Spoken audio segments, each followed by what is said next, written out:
যুবকেরা একজনরে ভালো করে চিনে, যার নাম হলো মাইকেল জ্যাকসন। যুবকদের মোবাইলে এখনো ইউটিউবের মধ্যে দেখা যাবে ডাউনলোড করে মাইকেল জ্যাকসনের গানও শুনে, দেখা দেখা নিজেও ড্যান্স করে। মাইকেল জ্যাকসন কেমনে ড্যান্স করে, নিজেও ড্যান্স করে। ওই মাইকেল জ্যাকসনের ইতিহাস এমন কেউ নাই বান্দা তোমরা জানো না, ওনার ব্যাপারে ভালো করেই জানো। মাইকেল জ্যাকসন চিন্তা করলো, এই দুনিয়াতে আমার 150 বছর বেঁচে থাকা লাগবে। 150 বছর দুনিয়াতে বাঁচার জন্য 12 জন ডাক্তারও নিযুক্ত করে দিল। এই ডাক্তারেরা, আমি যখন খাবার খাবো, এই খাবারটাকে বারবার টেস্ট করে আমার সামনে আনবা। যখন আমার 1 গ্লাস পানি দিয়া দিবা, ওই পানিটা দেওয়ার সময়ও 2, 3 বার, 4 বার, 5 বার টেস্ট করার পরে এরপরে আমার কাছে আনবা। কারণ আমার মনে বড় চিন্তা, 150 বছর এই দুনিয়ার ভোগ্য সামগ্রী আমার ভোগ করা লাগবে। আল্লাহ কয়, দুনিয়ার কোনো ডক্টর তোরে বাঁচাইতে পারবে না, দুনিয়ার কোনো কবিরাজ বাঁচাইতে পারবে না, দুনিয়ার কোনো গণকেরা বলতেও পারবে না কোন জায়গায় কোন সময়ে বান্দা তোমার মরণ হয়ে যাবে। ওই মাইকেল জ্যাকসন এত চেষ্টা করার পরেও আল্লাহ কয়, সব জীবন দেওয়ার মালিক তো আমি আল্লাহ, সব আমার হাতের মধ্যে রেখে দিলাম। তোর ডক্টরের হাতে না, তোর মায়ের হাতে আমি আল্লাহ রাখি নাই, বাবার হাতের মধ্যে রাখি নাই, কবিরাজের হাতের মধ্যে রাখলাম না, গণকের হাতের মধ্যে রাখলাম না। কোন সময়ে মালাকুল মউত পাঠানো লাগবে এটা আমি আল্লাহ ভালো করেই জানি। যখন আমি বলবো, এই মালাকুল মউত আমার বান্দার দরবারে যাও, তার রূহটাকে কবজ করে আমি মালিকের দরবারে নিয়ে আসো, মালাকুল মউত সঙ্গে সঙ্গে ওই বান্দার দরওয়াজায় হাজির হয়ে যাবে। মাইকেল জ্যাকসন, যার টাকার অভাব নাই, একটা গান গাইলে প্রায় মিলিয়ন মিলিয়ন ডলার যার হাদিয়া, এগুলা মানুষ ইচ্ছা করে তাকে দিয়ে দিল। এত পরিমাণে টাকা, এত পরিমাণে বাড়ির মালিক হয়ে গেল, এত দামি দামি দুনিয়ার ভোগ্য সামগ্রী ভোগ করলো, কিন্তু চেষ্টা করেছে 150 বছর বাঁচার জন্য পারে নাই। 50 বছরে আমার মাওলা কয়, মালাকুল মউত যাও যাও, ওই ব্যক্তির সামনে যাও, তার থেকে রুহটাকে কবজ কইরা নিয়ে আসো। এর মানে হলো, যেই জায়গায় মাইকেল জ্যাকসন 150 বছর পর্যন্ত বাঁচতে পারে নাই, আমার মতো জুনায়েদ আল হাবিব, কারি আবু রায়হান, কাইয়ুম মোল্লা বাজান, আমগো মতো এই শ্রোতারা একজনও মরণের গ্যারান্টি বান্দা দেওয়া যাবে না। একজন জানে, চিল্লায়া বলো তার না, ইয়া ইলাহি তো মেরা मालिक है, या इलाही तो मेरा खालिक है, या इलाही तो मेरा हन्नान है, या इलाही तो मेरा मन्नान है। মরণের গ্যারান্টি কেউ দিতে পারবে? বলেন না, বলেন না, পারবে? এজন্য প্রত্যেকটা হার্ট বিটেই, প্রত্যেকটা নিঃশ্বাসে প্রশ্বাসে আমরা একজনকে স্মরণ করব। তিনি কে? আরো জোরে বলেন, তিনি কে? মৃত্যু পর্যন্ত এই রবকে স্মরণ করে চলার তৌফিক আল্লাহ সব ভাইকে দান করেন। সকলেই পড়ি আমিন। সম্মানিত হাজির, আমি সূরাতুল মুমিনুন থেকে 5টি আয়াতে কারিমা তিলাওয়াত করেছি। সূরাতুল মুমিনুন ঈমানদারদের সূরা। কাদের সূরা? বলেন না, বলেন না, কাদের সূরা? ঈমানদারদের সূরা। মনে রাখবেন, যে ব্যক্তি ঈমান আনে ও ব্যক্তি মুমিন। যে ব্যক্তি ঈমান আনে সে কি? মুমিন। যে ব্যক্তি ইসলাম ধর্ম গ্রহণ করে ওই ব্যক্তি মুসলমান। যে ব্যক্তি নেফাকি করে, কপটতা অন্তরে নিয়ে চলে, সে মুনাফিক। যে ব্যক্তি শিরিক করে ও মুশরিক। যে ব্যক্তি তাকওয়া নিয়ে চলে ও মুত্তাকি। প্রত্যেকটাই ইসমে ফাইলের সিগা, প্রত্যেকটাই। যে ব্যক্তি যেটা করে সে তো অবশ্যই ফাইল এবং কর্তা। যে ব্যক্তি ঈমান আনে ওই ব্যক্তি হচ্ছে মুমিন।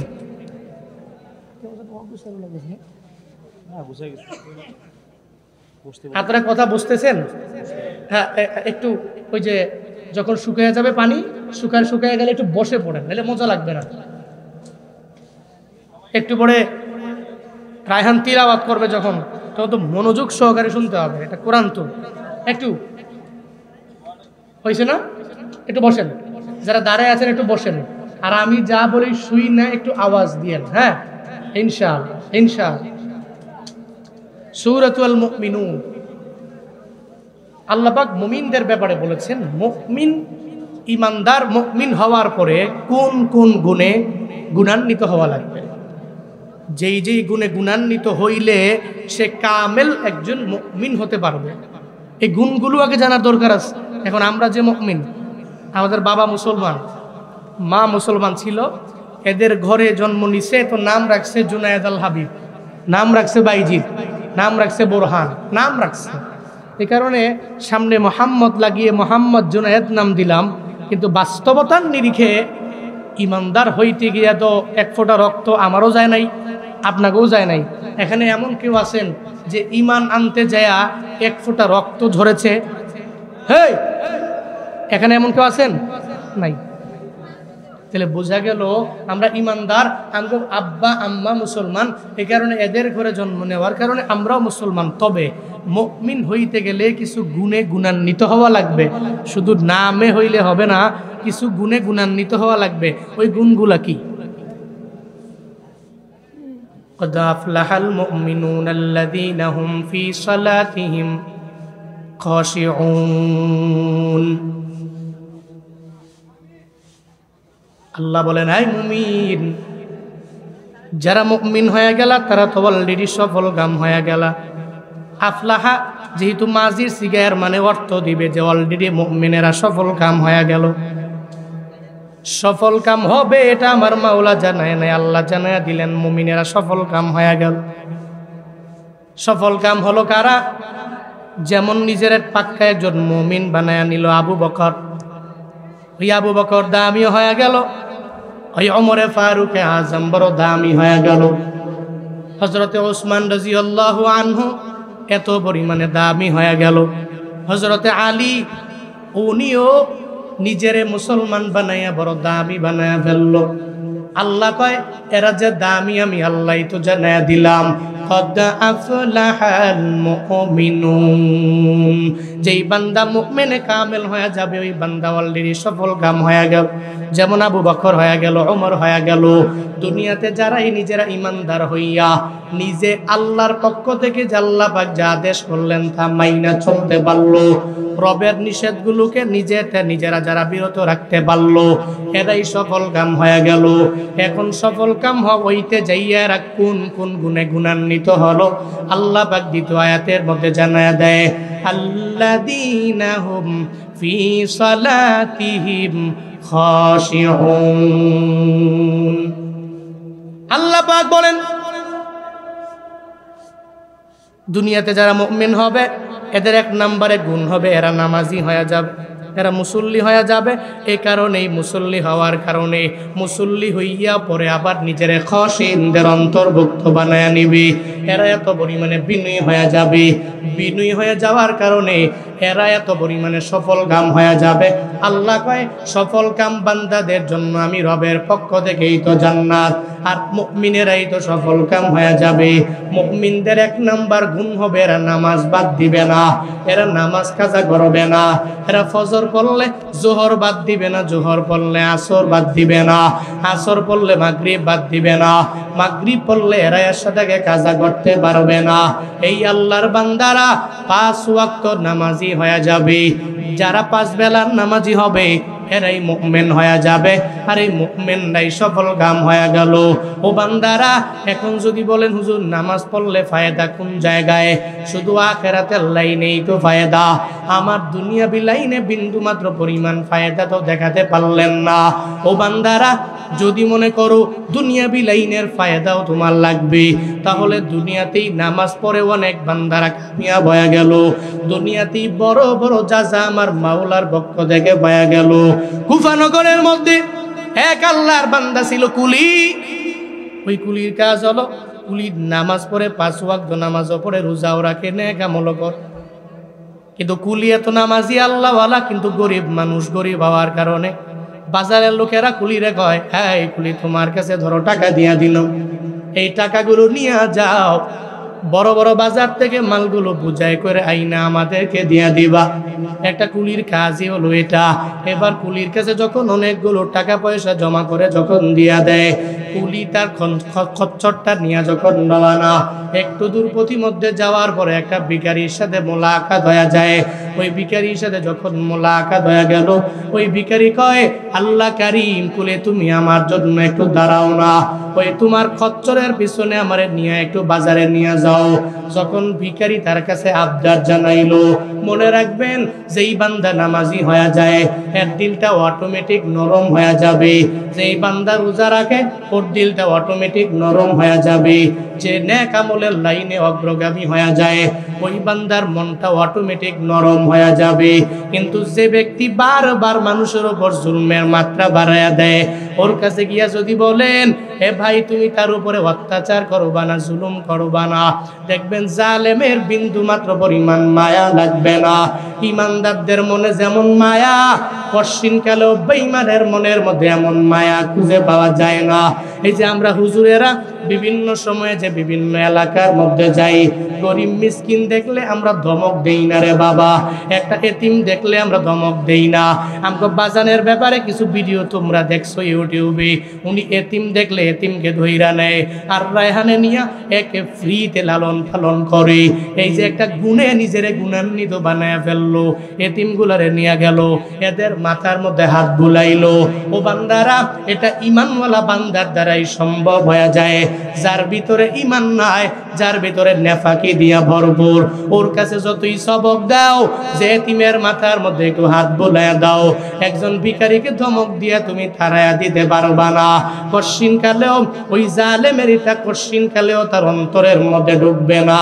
যেমন তাকায়া দেখো, এই যে কয়েকদিন আগে স্বৈরাচারী এই বাংলাদেশ থেকে বিদায় নিয়ে চইলা গেল, এদের ভিতরে তো বিন্দু মাত্র পরিমাণ মায়া ছিল না, এরা মানুষের উপর দয়া করত না।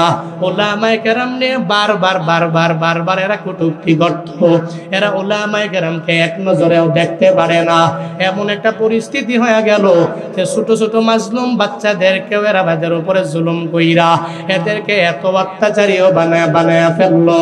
আল্লাহ কয়, ইমানদার আমার যে বান্দা হয়ে যাবে এদের দিলটা নরম হয়ে যাবে, যারা জালেম এদের মনটা নরম হয় না, এরা উলামায়ে কেরামের জন্য এদের মনটা নরম হবে না। ফেরাউনের দিকে তাকায়া দেখো, যেই ফেরাউন মূসার ব্যাপারে এত পরিমাণে কঠোর হয়ে গেল, মায়া নাই। নমরুদের দিকে তাকায়া দেখো না, ওই নমরুদ ইব্রাহিমের ব্যাপারে বিন্দু মাত্র পরিমাণ মায়া নাই। আবু জাহাল, উতবা, সাহেবা, আমার মদিনাওয়ালা নবীর প্রতি মায়া নাই। যারা ইতিপূর্বে বাংলাদেশ থেকে ক্ষমতাচ্যুত হয়ে গেল, এদেরও উলামায়ে কেরামের প্রতি মায়া বিন্দু মাত্র পরিমাণ ছিল না, ঠিক কিনা? যারা জালেম হয়ে যায় এদের ভিতরে বিন্দু মাত্র পরিমাণ মায়া খুঁজে পাওয়া যাবে না। 2013 সালে হেফাজতে ইসলামের ডাকে যারা ঢাকার জমিনে গেল, শাপলা চত্বরে দুনিয়া থেকে বিদায় নিয়ে চলে গেল কত তুলাবারা বিদায় নেওয়ার পরে এর পরের দিন মিডিয়ার সামনে আইসা বলে একজনও নাকি মারা যায় নাই, এরা নাকি রং লাগায়া রাস্তার মধ্যে শুয়ে রইল।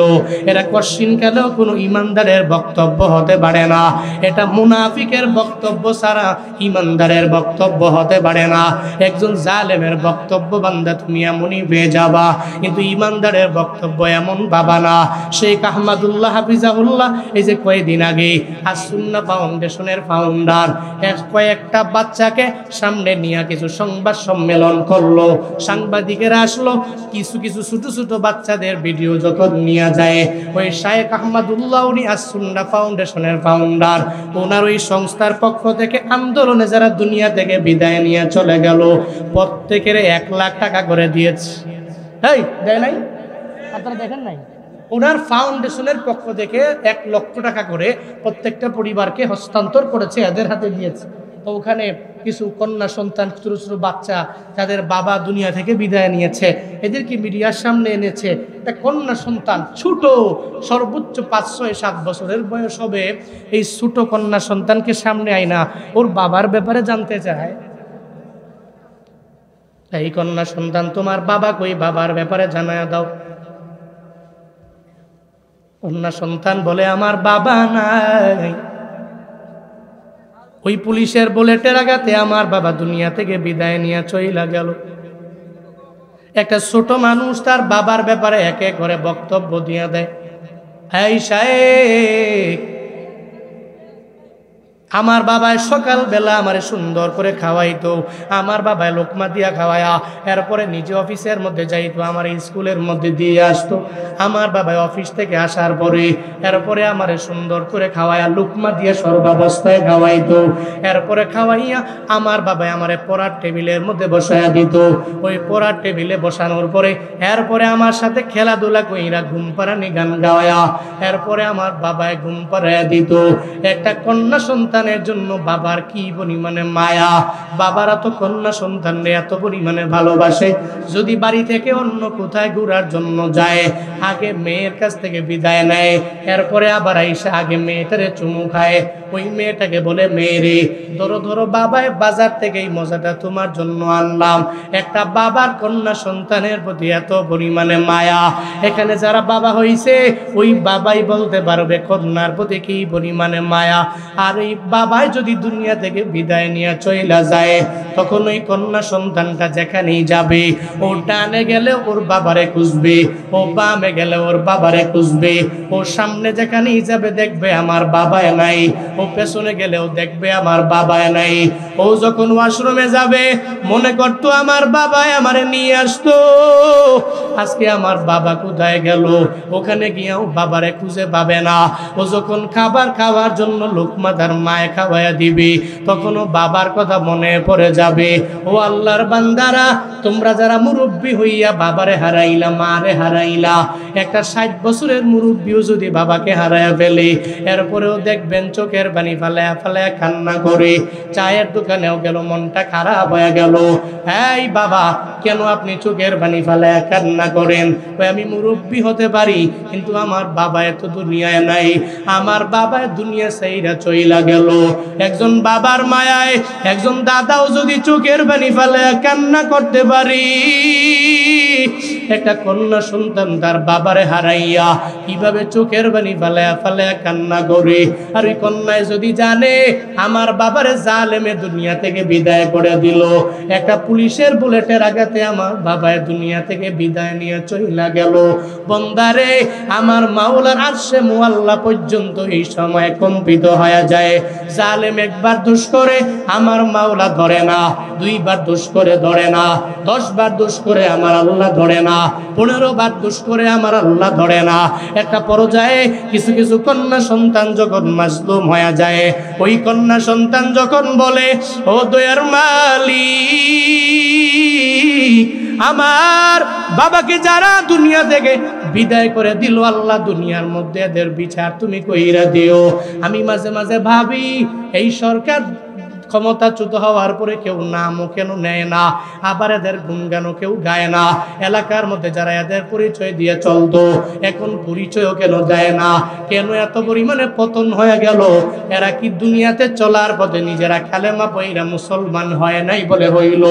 এদের নামে শুরুতে মুহাম্মদ, আবার অনেকে আছে নামাজও সুন্দর করে আদায় করত, ওলামায়ে কেরাম যারা আছে এদের থেকেও দোয়া নিয়ে চলতো, কিন্তু পতনটা এভাবে কেমনে হইল? আবার পতন হওয়ার পরে কেউ কেন নামও নেয় না। আমি হিসাব মিলে দেখছি সব হলো এই মাজলুমদের কান্না, মাজলুমদের কান্না। শহীদ আবু সাঈদের মায়ের চোখের পানি আমার মাওলার আরশে মুআল্লা পর্যন্ত চলে গেল। শহীদ মুগ্ধের মায়ের কান্না আমার মাওলার আরশে মুআল্লা পর্যন্ত বান্দা কম্পিত হয়ে গেল। ওই যে কন্যা সন্তানটা তার বাবাকে দুনিয়া থেকে হারাইয়া এই যে চোখের পানি ফালাইয়া বাবার জন্য কান্না করলো, এই বাবার জন্য কান্নাটাই আমার আরশে মুআল্লা পর্যন্ত কম্পিত হয়ে গেল। আল্লাহ কয়, এই জালেম আমি আল্লাহ ধরি না ধরি না ধরি না, এখন ধরছি একটারেও হারিকেন দিয়া খুঁজে পাওয়া যাবে না, ঠিক কিনা? দুনিয়াতে যারা জালেম, এদের ভিতরে বিন্দু মাত্র পরিমাণ মায়া থাকবে না, দরদ থাকবে না, দয়াও করবে না। এই মাটির মানুষ যারা ইমানদার হয়ে যাবে, মাটির মানুষ হয়ে যাবে, এদের অন্তরের মধ্যে আমার মাওলার ভয়ও থাকবে, এরা দয়া নিয়ে আগায় যাবে। বলতেছিলাম ওই পুলিশ সামনে একটা ভিখারি দাঁড়ায় গেল, ভিখারি কয়, আল্লাহ কারীম, হ্যাঁ কুলি তুমি কোথায় যাও? বলে আমি বাজারে যাব, আমারে খচ্চরের পিছনে নিয়ে নাও, এরপরে আমাকে সঙ্গে করে লইয়া যাও, আমিও ওই বাজারের মধ্যে যাইতে চাই। এবার কুলি তো মানুষের উপর দিয়া দেখে, তার ভিতরে ভিতরে কি আছে জানে না, সঙ্গে সঙ্গে লইয়া লইল, কয়ে দাঁড়াও, তুমি আমার খচ্চরের পিছনে ওঠো, তোমাকে সঙ্গে করে নিয়ে যাব। একটু দূর যাওয়ার পরে যখন দ্বিমুখী একটা রাস্তা চলে আসলো, এর মানে এই দুইটা রাস্তা দিয়ে এই বাজারে যাওয়া যাবে, বড় বাজারে। একটা রাস্তা দিয়ে অনেক মানুষ যায়, আর একটা রাস্তা দিয়া মানুষ যায় না। এবার প্রতিদিন মানুষগুলো যেই রাস্তা দিয়া বড় বাজারের মধ্যে যায়, ওখানে যাওয়ার পরে ভিখারি কয়, এই কুলি কোন রাস্তা দিয়া যাবা? বলে যেই রাস্তা দিয়া মানুষ যায় ওই রাস্তা দিয়াই যাব, যেই রাস্তায় জনমানুষ নাই ওই রাস্তায় যাওয়া যাবে না, ডাকাতের ভয় থাকতে পারে। ওই ভিখারি কয়, প্রতিদিন তো এই রোড দিয়াই যাও, আজকে এই রোড দিয়ে যাওয়ার দরকার নাই, আজকে তোমার এই রোডে নিয়ে যাব, এই রোডে নিয়ে যাইতে পারলে খচ্চরটা সুন্দর করে তোমার খাইয়া পেটও ভরে যাবে, এরপরে সঙ্গে করে লয়া আমরা গন্তব্যস্থানেও বসতে পারবো। কুলি তো মুমিন, ঈমান আনার কারণে মনটা বড় নরম। এরপরে ভিখারিরে কয়, চলো চলো ভিখারি, আমার সঙ্গে রওনা হও, অসুবিধা নাই, তোমার পথে আজকে মানবো। যেই রোডে দিয়া মানুষ যায় না ওই রোডে দিয়া যখন রওনা, প্রতিমধ্যে যাওয়ার পরে দেখে জঙ্গল, ওই জঙ্গলের ভিতরে রাস্তা যখন হারায়া ফেললো, কুলি ডাক দিয়া কয়, ভিখারি এখন তো রাস্তা পাওয়া যায় না, রাস্তা কোথায় আগে বলো। কয় রাস্তা কোথায় এটা বলার আগে একটু দাঁড়াও, আগে আমার আগের পরিচয়টা তোমারে আমি দিয়ে দেই। সঙ্গে সঙ্গে ভিখারি লাফ দিয়া খচ্চর থেকে যখন নেমে যায়, কোমর থেকে খঞ্জরটা বের করে, খঞ্জর বের করে বলে, কুলি রে, আমায় তুমি চিনো নাই, আমায় তুমি চিনলা না, আর তুমি মনে করেছো আমি রিয়েল ভিখারি, আসলে আমি রিয়েল ভিখারি না, আমি ডাকাতি করি, আমার উপর দিয়ে একরকম, ভিতরটা তুমি আমারে চিনতে পারলা না। আমগো সমাজেও দেখবেন এমন লোকের বাবা অভাব নাই, জুব্বা পইরাই সুন্দরভাবে চলাফেরা করে, দাড়ি লাগায়া চলে, সুন্দর করে টুপিও মাথায় দিয়া পাগড়ি লাগায়া চলাফেরা করে, আবার ভেতরে ভেতরে সুদি লেনদেন করে, আছে না না? উপর দিয়া ফিটফাট, ভিতরে আছে, উপর দিয়া ফিটফাট, ভিতরে ভিতরে সদরঘাট। এর উপরে দেখতে নারী, তার চলন বাঁকা, মুনাফিক, নেফাকি, কপটতা, প্রতারণা নিয়া পুরো অন্তরটাকে ভরপুর করে ফেলেছে। মনে রাখবেন, একজন কাফের যেই পরিমাণ ইসলামের ক্ষতি করতে পারে না, এর চাইতে বেশি বেশি ডাবল ট্রিপল ক্ষতি করে মুনাফিকেরা। কাফের তো ডাইরেক্ট দুশ্মন, ও ডাইরেক্ট দুশ্মনী করে। আবু জাহাল নবীর যুগে যে পরিমাণ ক্ষতি ইসলামের জন্য করে নাই, এর চাইতে বেশি ক্ষতি করেছে আব্দুল্লাহ ইবনে উবাই। সে অনেক পরিমাণে ক্ষতি করলো, নবীর সাথেই হাঁটে, নবীর সাথেই চলে, ওরে বাবা জুব্বা লাগায়, পাগড়ি লাগায়, কিন্তু গোপনে গোপনে অন্তরের মধ্যে নেফাকি, অন্তরের মধ্যে কি নেফাকি, কপটতা, প্রতারণা দিয়ে ভরপুর। যখন মুমিনদের কাছে যায়, ওয়াইদা লাকুল্লাযীনা আমানু ক্বালু আমান্না, যখন ইমানদারদের সাথে মিলিত হয় তখন তারা বলে, ক্বালু আমান্না, আমরা তো ঈমান আনলাম, ঈমানদার তো আমরা তোমাদের মতো ঈমানদার। ওয়াইজা খালাউ ইলা শায়াতিনহিম, যখন তাদের বন্ধু শয়তানের দলবল যারা, এদের সাথে যখন মিলিত হয় তখন তারা বলে, ক্বালু ইন্না মাআকুম, তারা বলে নিশ্চয়ই আমরা তোমাদের সাথেই আছি, ইন্নামা নাহনু মুস্তাহজিউন, আমরা তো এদের সাথে যাই, জাস্ট উপহাস করেছি, আমরা রিয়েলি এদের দলে যাইনি, বরং আমরা তো তোমাদের দলই আছি, মূলত এদের কাছে যাই, এদের সাথে একটু উপহাস করার জন্য যাই। এটাই মুনাফিকদের চরিত্র। ও সর্বাবস্থায় আলেমের সাথে গিয়েও বলবে আমি আপনার সঙ্গে আছি, জালেমের সঙ্গে গিয়েও বলবে আমি আপনার সঙ্গে আছি। আগে যে আওয়ামী লীগ করতো, এখন আবার আস্তে আস্তে করে বিএনপির যোগ দিয়া আবার নিজের গ্রুপটাকে মানুষের কাছে প্রকাশ করে। আছে না নাই? এর কামই দেয়, এর কামই হলো যখন আওয়ামী লীগ আসবে এর দলে যোগ দিবে, আবার যখন বিএনপি আসবে বিএনপি যোগ দিবে, বিএনপির পরে আবার আওয়ামী লীগ আসলে যোগ দিবে, এর কাজই। এজন্য উপর দিয়া ফিটফাট, ভিতরে ভিতরে সদরঘাট হইলে হবে। আল্লাহ এরকম দ্বিমুখী আচরণ করা থেকে আমাদের প্রত্যেককে রক্ষা করেন, হেফাজত করেন। সকলেই পড়ি আমিন। আর একটু আওয়াজ করে পড়েন আমিন। আর একটু জুড়ে পড়েন আমিন। আপনারা রাগ করছেন? এই কষ্ট পাচ্ছেন নাকি আপনারা? এরপরে তুমি বুঝি এমন, তুমি আমার খঞ্জরটা বের করে ডাকাতের মতো ভাব নিলা, তোমার প্রতি আমি দরদ দেখাইলাম, তোমার মতো মানুষের প্রতি দরদ দেখাইলাম। এবার ডাকাত জানায় দেয় কুলি রে,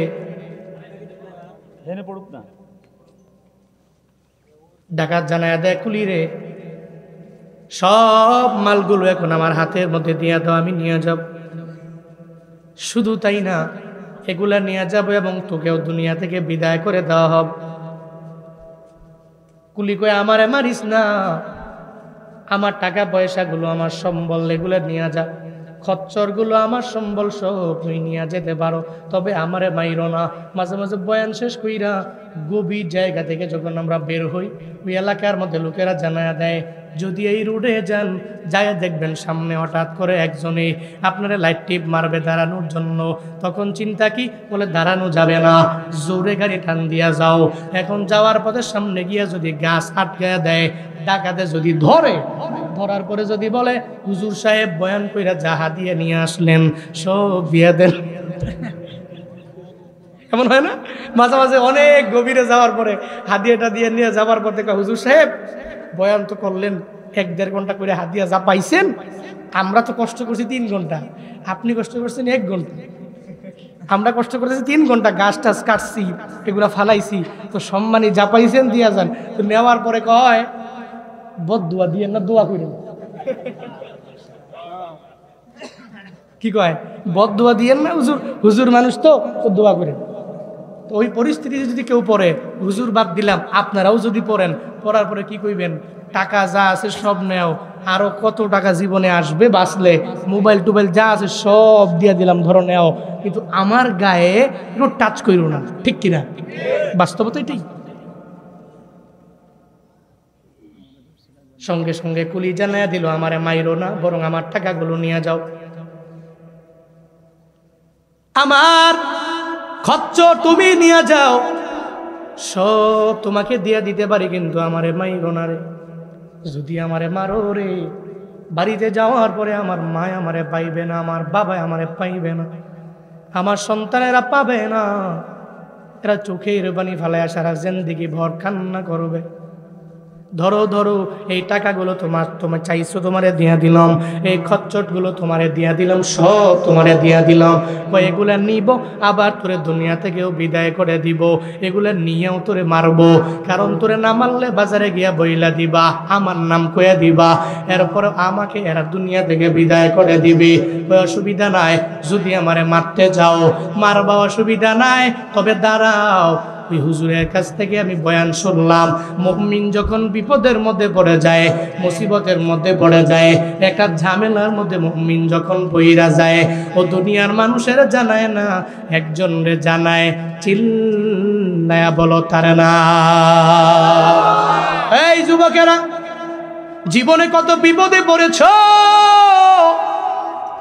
জীবনে চলার পথে কত বড় বড় মুসিবতের মধ্যে তোমরা পইরা যাও রে বা। ফেসবুকে স্টোরি দিয়া দাও, একটা বিপদের মধ্যে পড়ে গেলাম, ডিপ্রেশনে পড়ে গেলাম, তোমরা রিলস বানায়ার পরে আপলোড দিয়া দাও, মানুষের জানাও আমি বিপদে পড়লাম, মুসিবতে পড়লাম, বন্ধু বান্ধবের মেসেজ করে আগে জানায়া দাও। কিন্তু না রে বাবা, তোমার আমার জন্য তো আমার বাউলা আছে, ওয়া মিনাল লাইলি ফাতাহাজ্জাত বিহি নাফিলাতাল লাক আসা আইয়াবআসাকা রাব্বুকা মাকামান মাহমুদা। আল্লাহ পাক তোমার আমার জন্য তাহাজ্জুদের নামাজ রাখলেন।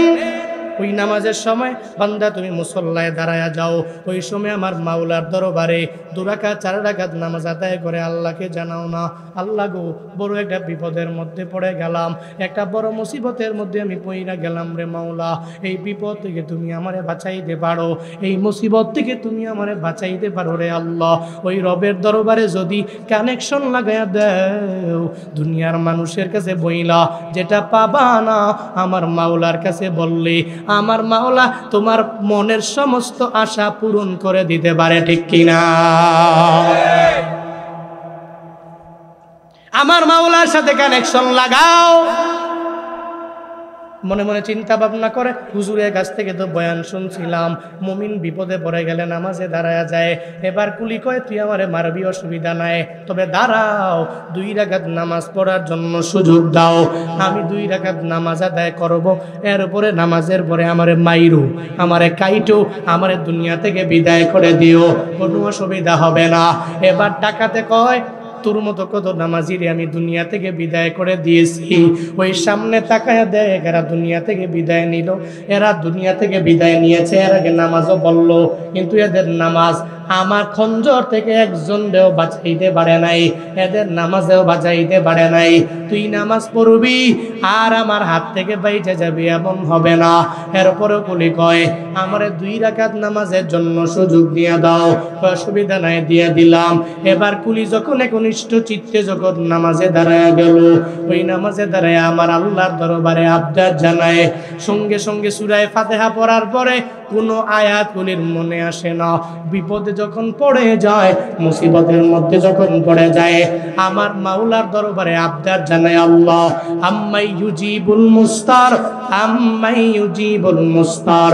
এটা বারবার বলে আমার মাওলার দরবারে বলে, ও দয়ার মালিক, আমি কুলি বড় বিপদে পড়েছি, বড় একটা মুসিবতের মধ্যে আল্লাহ আমি পড়ে গেলাম। আমি জানি যেই বান্দা বিপদের মধ্যে পড়বে, এই বিপদ থেকে তুমি তো সারাইয়া দিতে পারো। তুমি ওই বিপদগামী বান্দা যখন ডাক দেয়, তুমি সঙ্গে সঙ্গে সারা দিয়ে দাও। আম্মাই ইউজিবুল মুস্তার, যখন এই আয়াতটা বারবার যখন নামাজের মধ্যে পড়ে, আমার আল্লাহ ওই বান্দার এই নামাজটাকে কবুল কইরা নিল। আল্লাহ কয়, হাই জিবরাইল, একটা বাঘের বেশ ধইরা বাঘের উপরে একটা মানুষের মতো হইয়া তোমার মাথার মধ্যে বড় একটা লোহার টুপি পইরা তুমি তরবারি নিয়ে যাও, আমার এই কুলি বান্দাটারে বাঁচায় দাও। আমার মাওলার কুদরত, সঙ্গে সঙ্গে যখন জিবরাইল চলে আসলো, একটা ভাব ধরল বাঘের উপরে একটা মানুষের মতো আকৃতি দিয়া, এরপরে লোহার টুপি বড়িয়া তরবারি নিয়ে আসে। ওদিকে যখন কুলি দাঁড়ায় দাঁড়ায় আমার মাওলারে ডাক দেয়, আম্মাই ইউজিবুল মুস্তার, আম্মাই ইউজিবুল মুস্তার। যখন বারবার যখন নামাজের মধ্যে এটা বলে, আল্লাহকে ডাক দেয়, ওই পর্যায়ে যখন ওই ফেরেশতা জিবরাইল আসলো, আয়েশার ডাকাতটাকে দুনিয়া থেকে বিদায় করে দিল, তার দেহ থেকে গর্দানটাকে আলাদা করতে দেরি জমির মধ্যে পড়লো, ওই পুরো দেহটাই সঙ্গে সঙ্গে জমিনকে আল্লাহ অর্ডার দিলেন, এই জমিন আমার কাছের বান্দাকে সে হাত তোলার জন্য তরবারি ধরলো, ওকে দুনিয়াতে রাখা যাবে না, বরং তার পুরা বডিটা জমিন থেকে আগুন উঠায়া দাও, আগুনে তারে পুরে পরিপূর্ণ সারকার বানায় দাও। যখন তারে আগুনের মধ্যে পুরে সারকার বানায় দেওয়া হলো, ওদিকে কুলি নামাজে দাঁড়ানো, এদিকে ওই ডাকাত দুনিয়া থেকে বিদায় নিয়ে চলে গেল। এবার কুলি মনে মনে চিন্তা ভাবনা করে, আমার আল্লাহ ছাড়া এই বিপদের মধ্যে আমারে কেউ সাহায্য করে নাই, আমারে সহযোগিতা করে নাই। ওই কুলি সুজা সেজদায় চলে যায়, আমার মাওলার দরবারে আবদার জানায় আর বলে, আল্লাহ ও আল্লাহ, এত বড় বিপদ থেকে তুমি আমারে বাঁচায়া দিলা, এত বড় মুসিবত থেকে তুমি আমারে বাঁচায়া দিলা, দুনিয়ার এমন কেউ নয় এই বিপদ থেকে আমারে বাঁচাইতে পারে। শুকর আদায় করে সেজদা থেকে সালাম ফিরাইয়া যখন দৌড়ায়, ওদিকে বাঘের উপরে লোকটাও দৌড়ায় যায়, ওই কুলিও পেছনে পেছনে দৌড়ায়।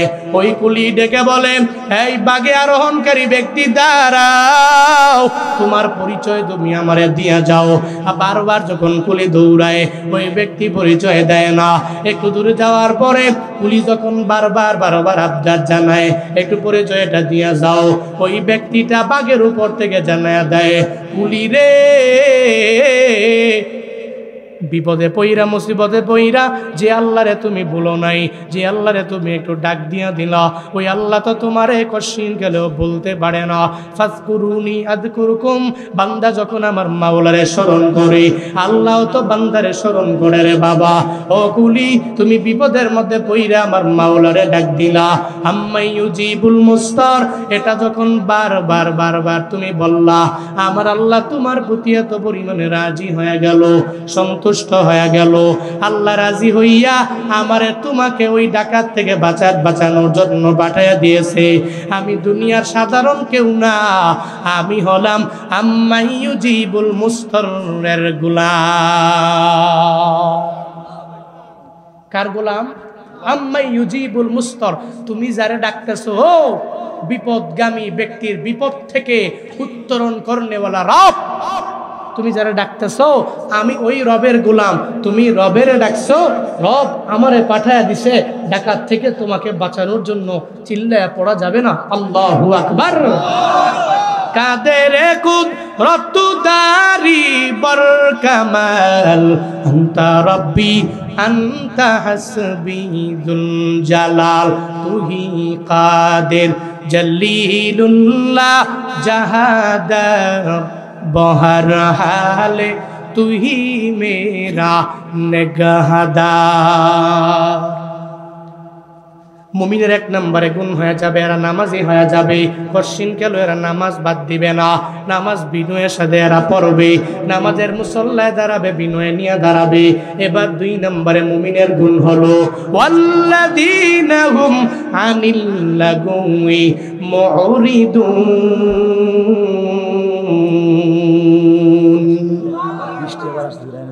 বৃষ্টি আবার আসতেছে নাকি? ওয়াল্লাযীনা, শেষ করে দিই আমি। ওয়াল্লাযীনা হুম আনিল লাগুই মুরিদুন। মুমিনের গুণ হলো মুমিন কশিনকালেও অনর্থক কোনো কথাবার্তা বলবে না। এরপরে মুমিনের গুণ হলো ওয়াল্লাযীনা হুম লিযাকাতি ফাইলুন। মুমিন যাকাত ফরজ হলে যাকাত প্রদান করবে।